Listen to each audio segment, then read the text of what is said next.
Now, here's your hosts, the League Dad, Kevin, Mitchell, and Alistair. Hello and welcome to an episode of the All In Podcast. It's a bit of a special one today. We're going to be talking about Faker is being benched or taking a break due to some wrist injuries.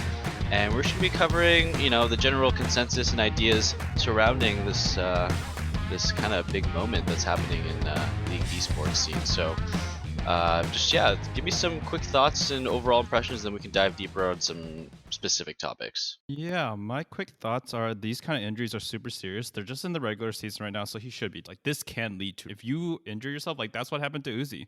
There's a reason he literally sat out for 80% of the split and would come in for playoffs and just pop off. And honestly, like if that's what it takes for Faker to continue playing and have a long career, then so be it. Because honestly, if it weren't for last night, I would be like, oh, maybe T1 could be fine. But did you guys watch T1 versus DRX? Dude, Keria looked like, I think I saw a comment somewhere that I'm going to steal this, but Keria looked like Promise Q. Like, that team looked like hot ass. They got destroyed by 8th place DRX, who was like 2-6. For context, T1 was 6-2 before this match. They got like 19-2 or something in game one. Like, it was absolutely disgusting. I didn't realize that Faker was doing that much of the heavy lifting in terms of team mental, team guidance. Like, yeah, he's not microing everyone, but like everyone just looked completely lost and looked like complete garbage. Zeus looked like garbage. He was getting solo killed by DRX's top laner. What's his name? Kana or something? Rascal. Whoever it is the DRX. Rascal. Oh, Rascal, not Kana. Yeah, sorry. They're all kind of bad, honestly. But Rascal. And I think that this is a huge deal for them if they can't have him recover. And I think the last thing I want to leave it off on for initial impressions is it's kind of a weird thing because T1's known for having like a good physical like activity thing. They have a good personal training. They've been in esports forever, so they know what it's like, right? So is this just Faker pushing himself past his limits to keep relevant? I know Doinby famously said, I have to work 3 times as hard just to be as good as like just a lane against like the showmakers, the like young people, Chovies of the world. And that's like how Doinby's like, yeah, this is how the old people compete still, because we aren't I guess as hands as the other people. So if we don't grind twice as hard, we have no chance. Now I think this ageism stuff is like complete bullshit, by the way. I've been watching esports in CSGO. You can be a top pro and have a family and be 30 something. So, I mean, it's more about, is your life balanced enough to get good practice in, right? And maybe we should lead to the question of like, are the Asians like just burning out their best players? And I think that the answer is very emphatically yes. There's just always a new rookie who can step up. So why not burn yourself up? Yeah. And get the best out of Yeah, them. I definitely think Faker is he's been doing this since season 3 and playing the game before that, before he went pro, right? So that's like 10 years. It's been a long time. Mm-hmm. Not a lot of breaks he's had in there, right? He makes most international tournaments. He makes most LCK playoffs. So he's been doing this for a long time. And I think that just for like discussion about the human body in general, it doesn't matter how well you take care of your wrists, how many exercises you do, how good your nutrition is. Eventually, it gives out, no matter where you are, what you're doing. So I think Faker taking a break is going to be really important.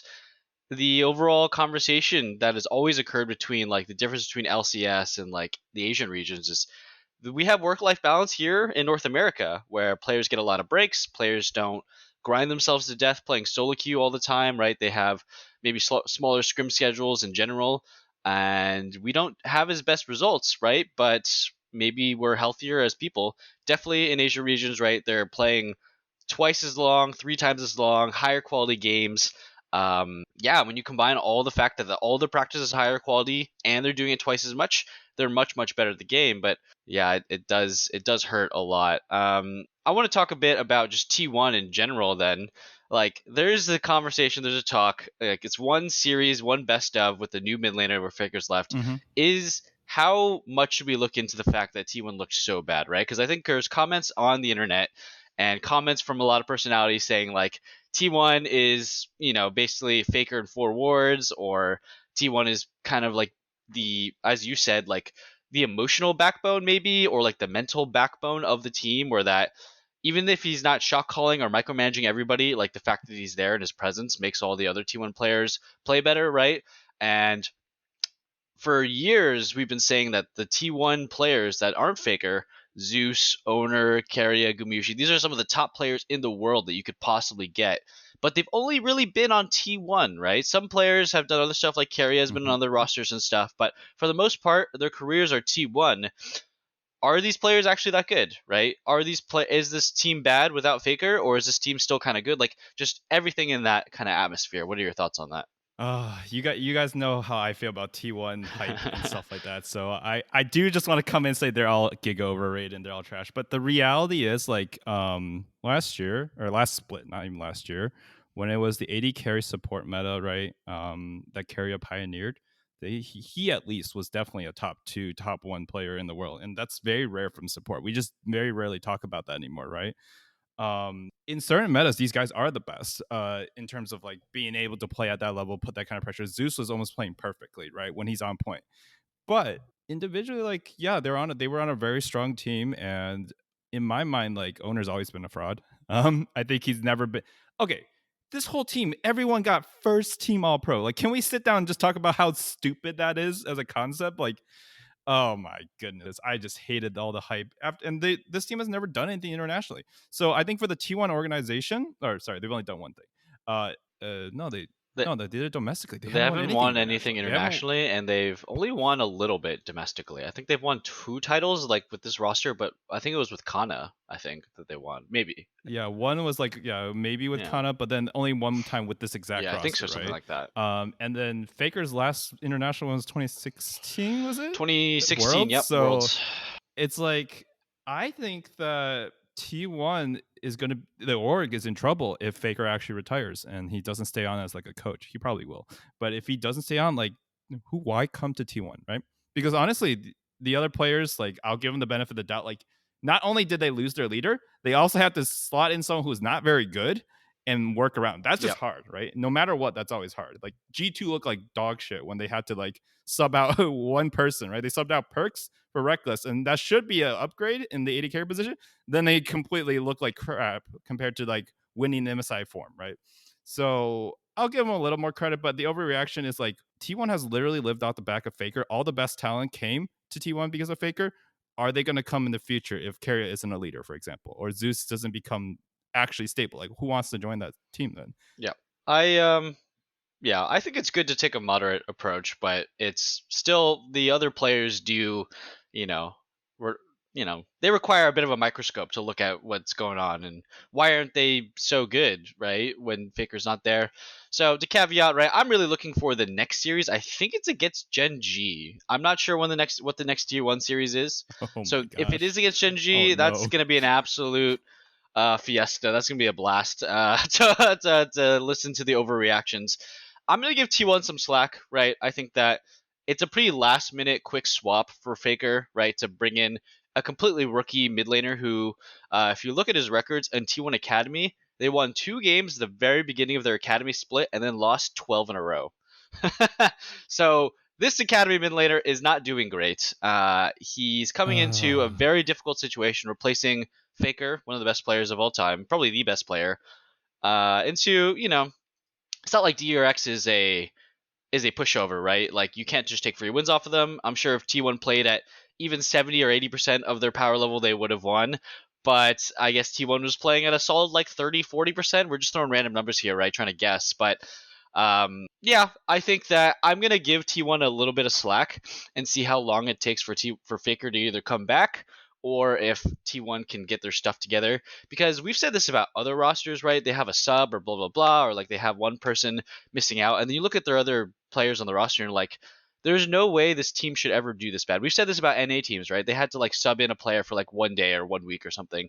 And you look at their other players and it's like, why is this team so bad? They have 4 amazing players and 1 new guy, right? It shouldn't be this devastating to lose to a bottom tier team like DRX or whatever the equivalent was in North America.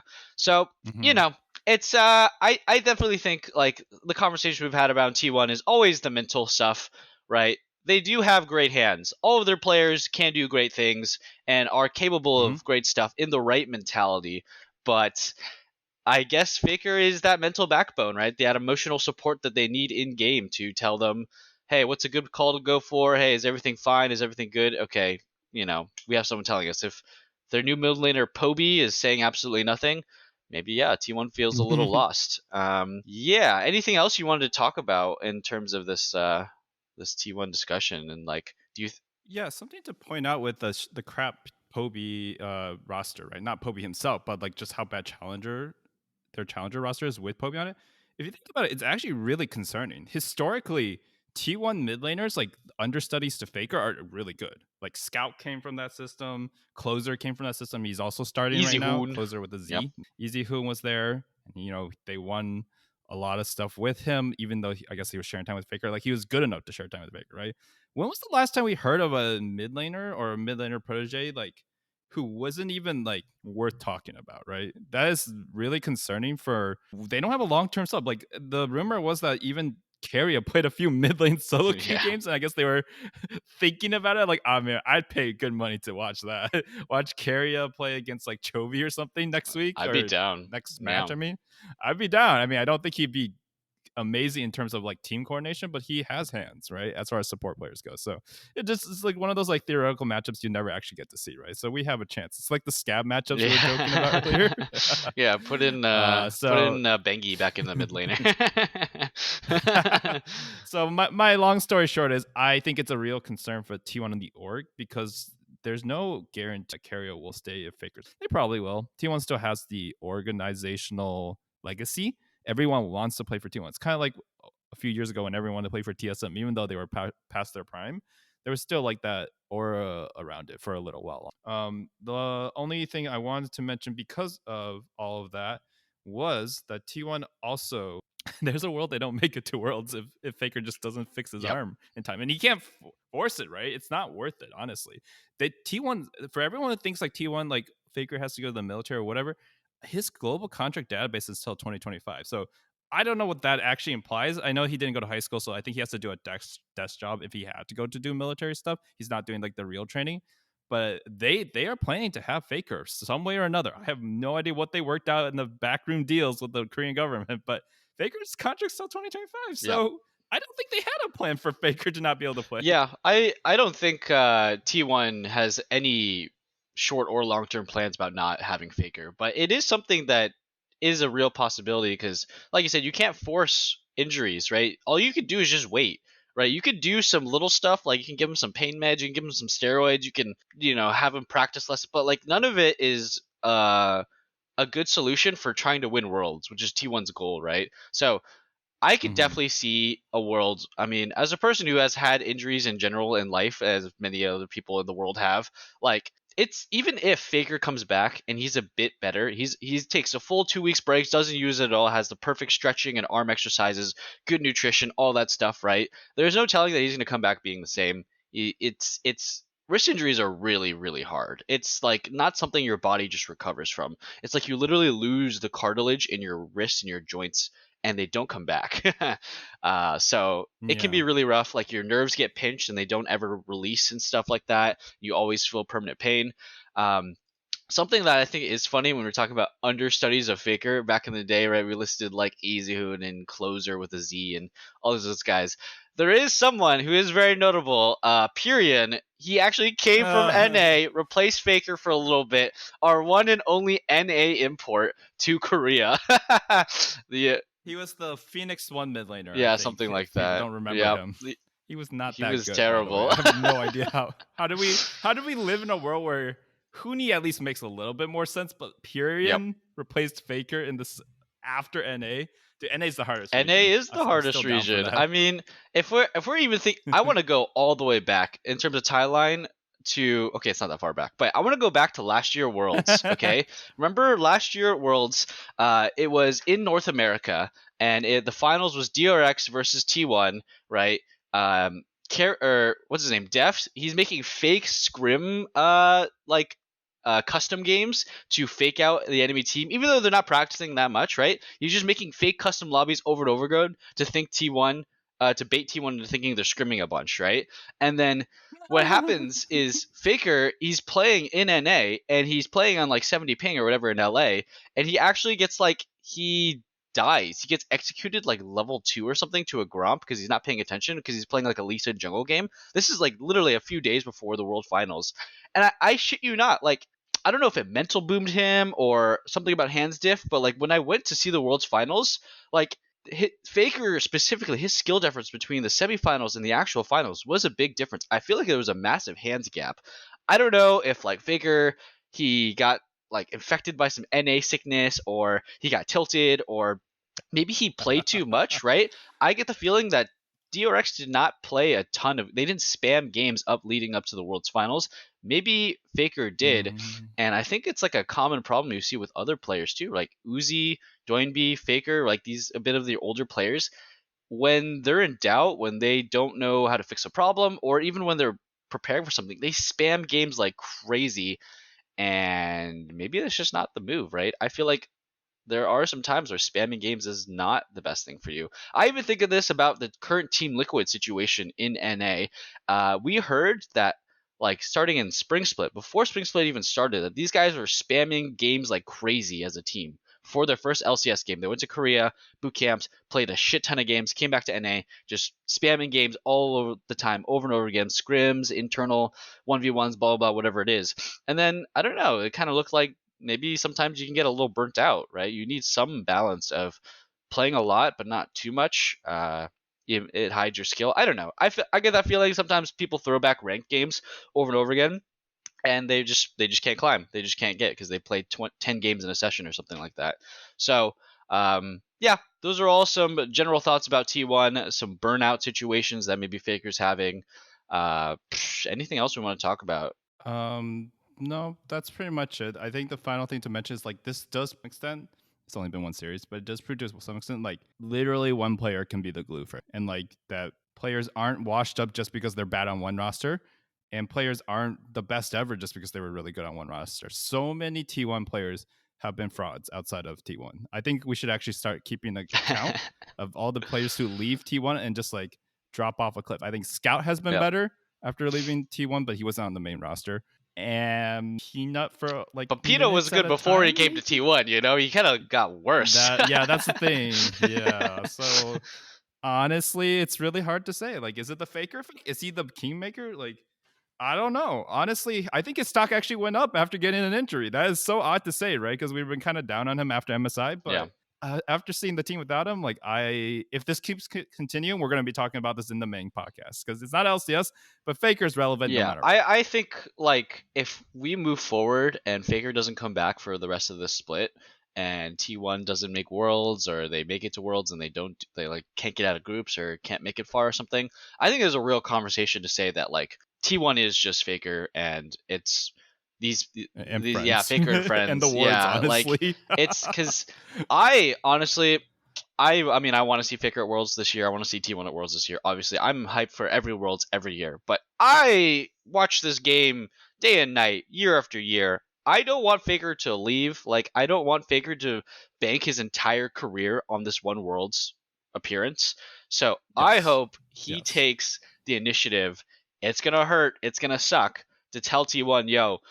I could play, but it might ruin my wrist permanently. Maybe I just take the rest of the year off. Like, I hope he has the, foresight to make that kind of choice. And I hope that people in T1, like Joe Marsh or whatever, has that kind of foresight too. This is your golden goose.